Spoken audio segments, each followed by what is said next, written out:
لا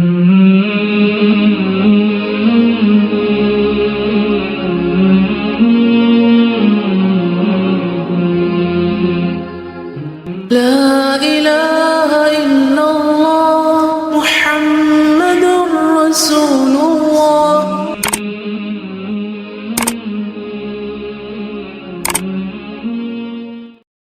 اما بعد فاعوذ باللہ من الشیطان الرجیم بسم اللہ الرحمن الرحیم رب اشرح لی صدری ویسر لی امری واحلل عقدۃ من لسانی یفقہوا قولی اذا سألک عبادی عنی فانی قریب اجیب دعوۃ الداعی اذا دعان فلیستجیبوا لی ولیؤمنوا بی لعلہم یرشدون. اور جب میرے بندے آپ سے میرے بارے میں سوال کریں تو کہہ دیجئے بے شک میں قریب ہوں، میں پکارنے والے کی پکار کا جواب دیتا ہوں.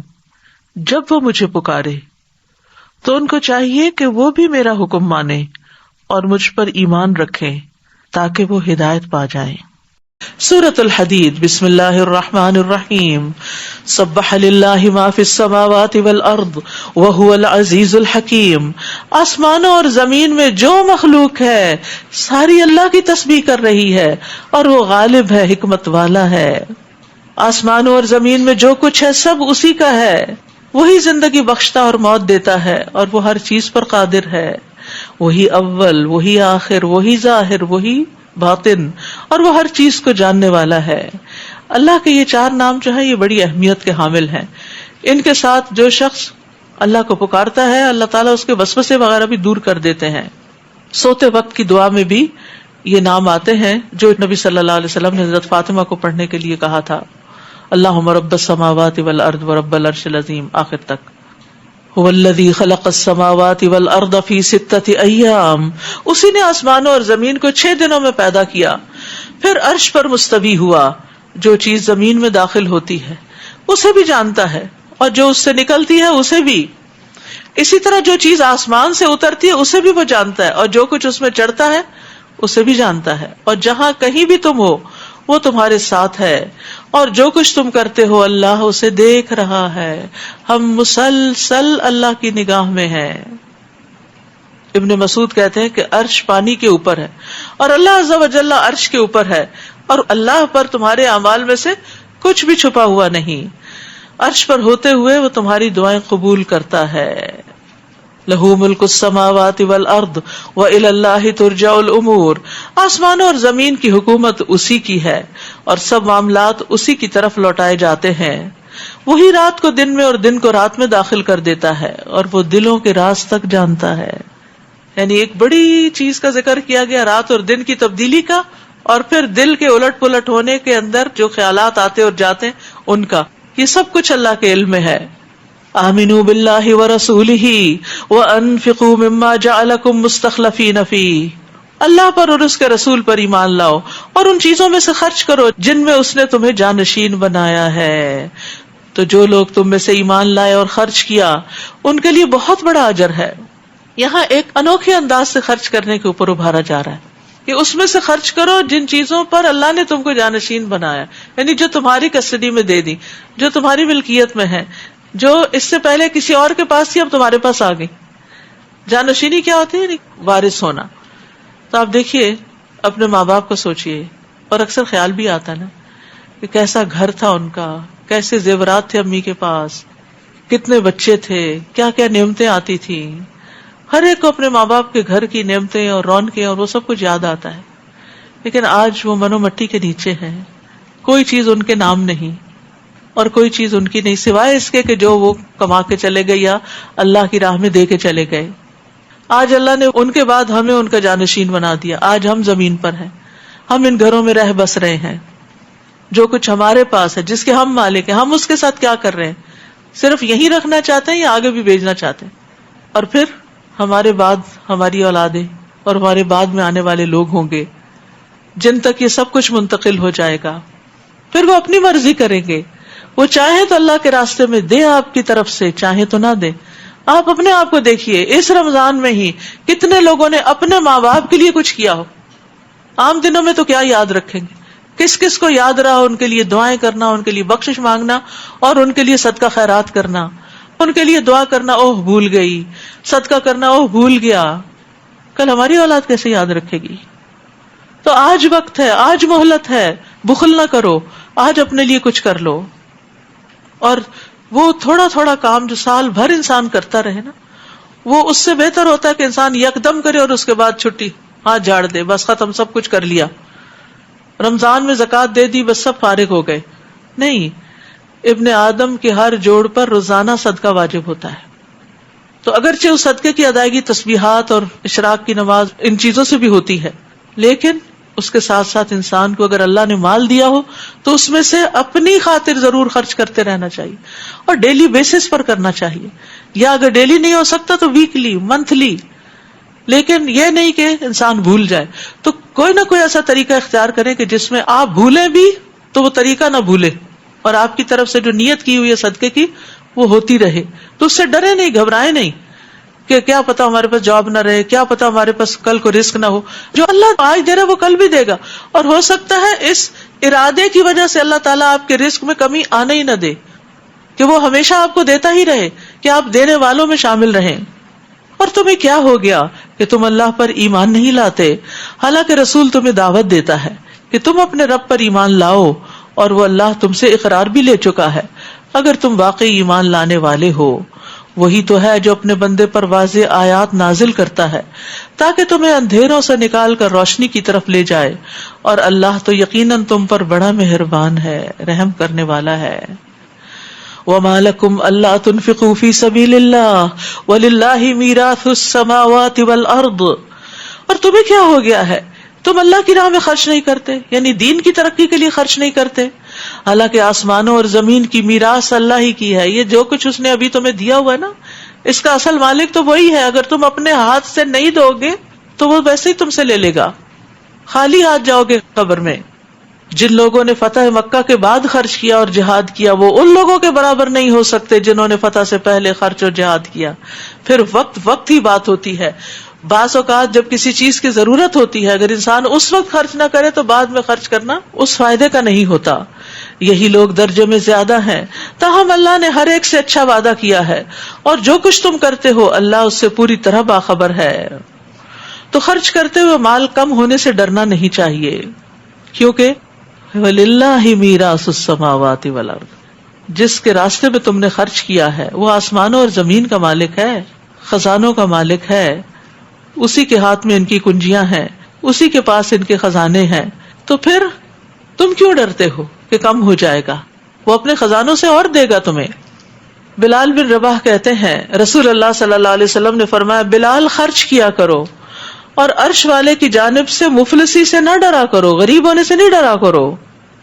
اسماء بنت ابی بکر کہتی ہیں کہ وہ نبی صلی اللہ علیہ وسلم کے پاس حاضر ہوئی اور عرض کیا، اللہ کے نبی، میرے پاس کوئی چیز نہیں سوائے اس کے جو زبیر نے مجھے دی ہے، کیا مجھ پر کوئی گناہ ہے اگر میں اس کے دیے ہوئے میں سے کچھ صدقہ کروں، نہیں شوہر کے دیے ہوئے مال میں سے؟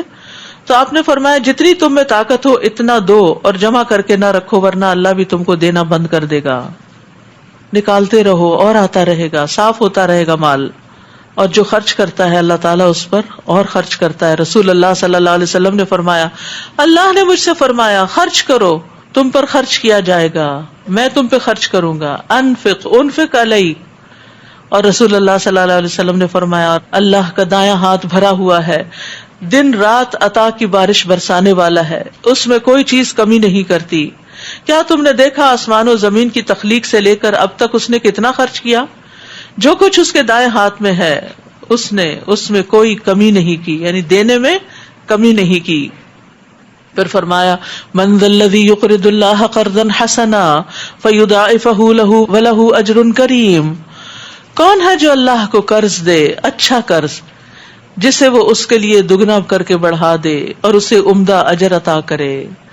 قرض حسنا قرآن مجید میں کئی جگہ پر آتا ہے. قرض حسنا وہ ہوتا ہے جو پاک اور حلال مال سے دیا جاتا ہے، گھٹیا اور ناپاک مال نہ ہو. وہ صدقہ جو انسان خوش دلی سے نکالے اور اس وقت اللہ کی رضا حاصل کرنے کی تمنا ہو.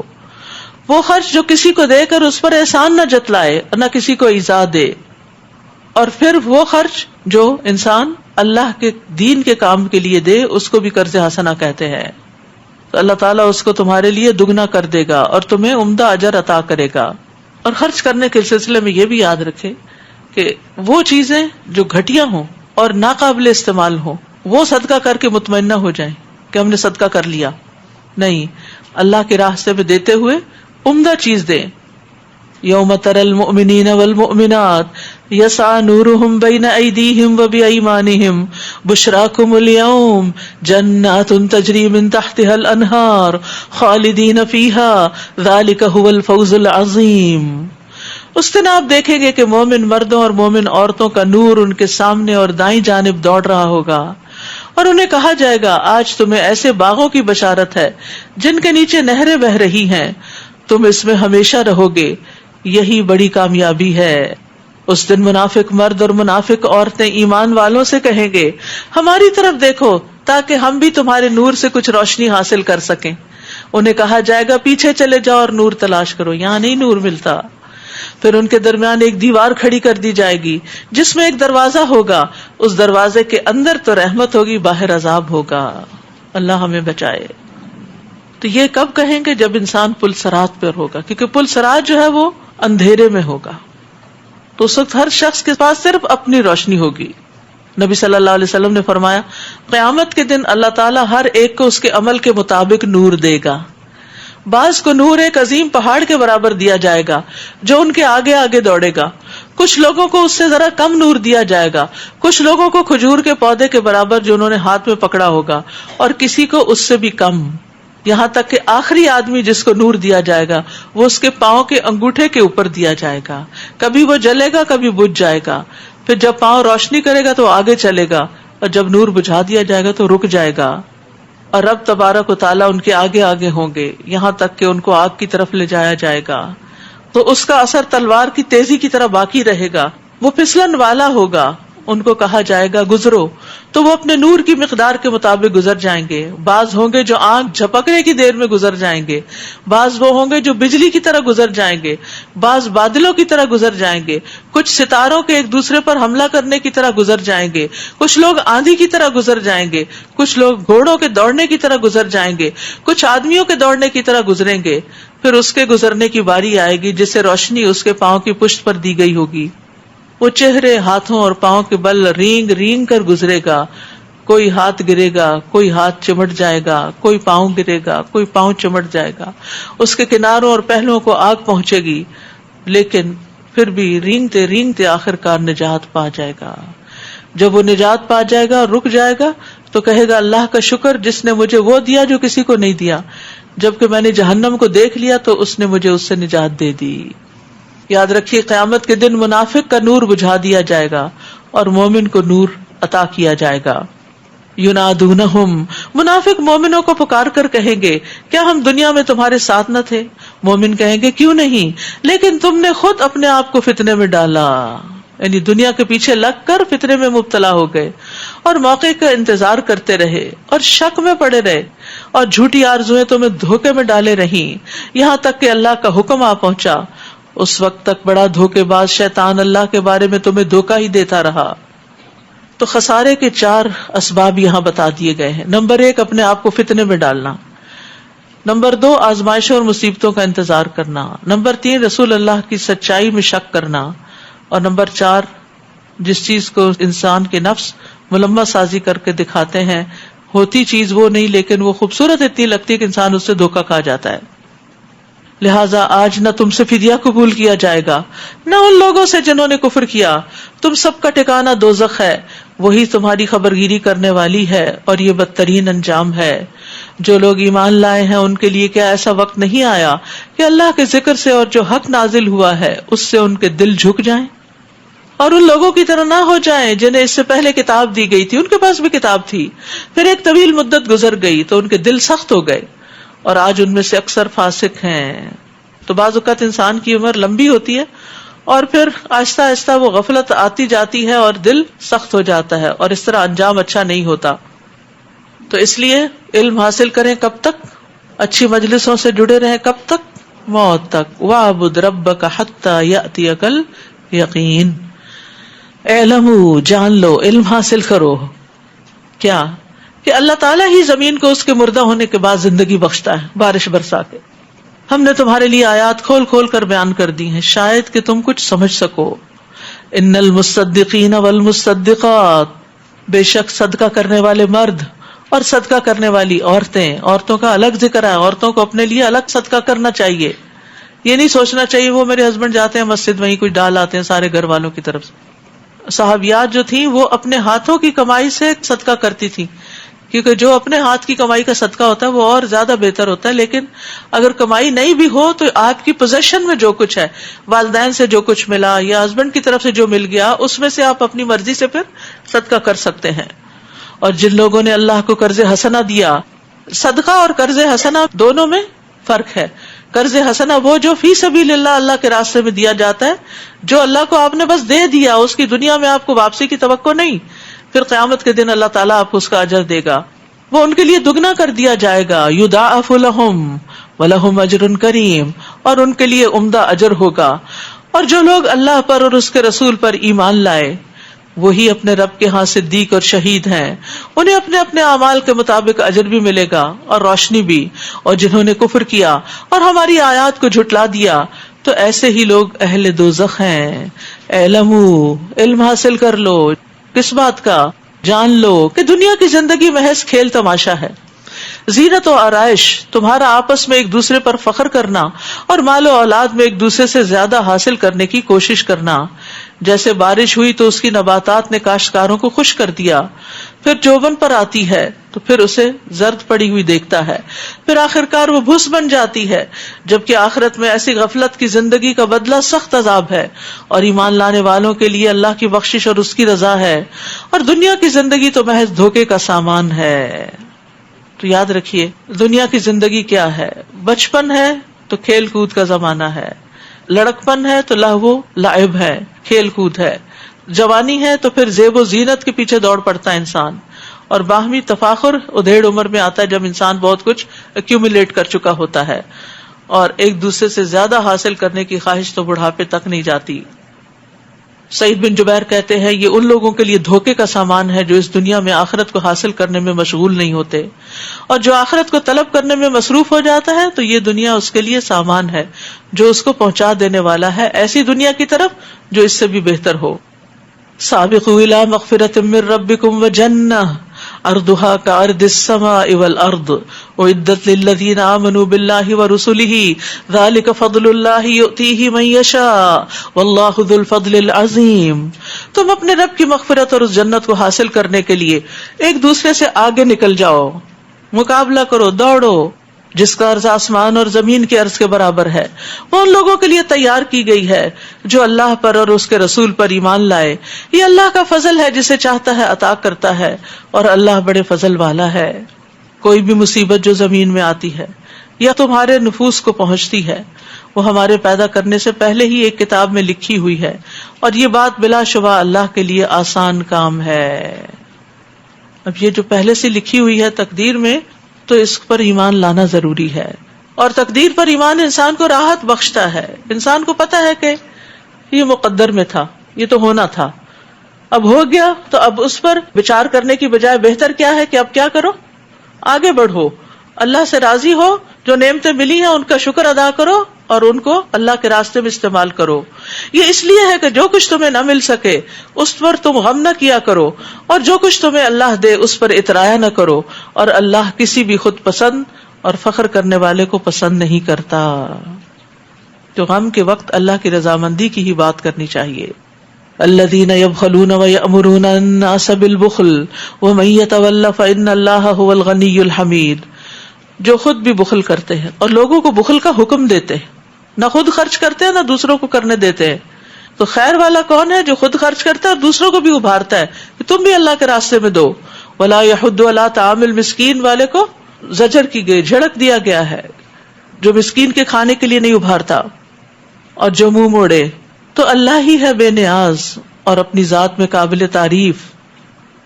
بلا شبہ ہم نے رسولوں کو واضح دلائل دے کر بھیجا اور ان کے ساتھ کتاب اور میزان نازل کی تاکہ لوگ انصاف پر قائم رہیں، اور لوہا بھی نازل کیا جس میں بڑا زور ہے، اور لوگوں کے لیے اور بھی فائدے ہیں، اور اس لیے بھی کہ اللہ کو معلوم ہو جائے کہ اسے دیکھے بغیر کون اس کی اور اس کے رسول کی مدد کرتا ہے، اور اللہ بڑا طاقتور ہے، زبردست ہے۔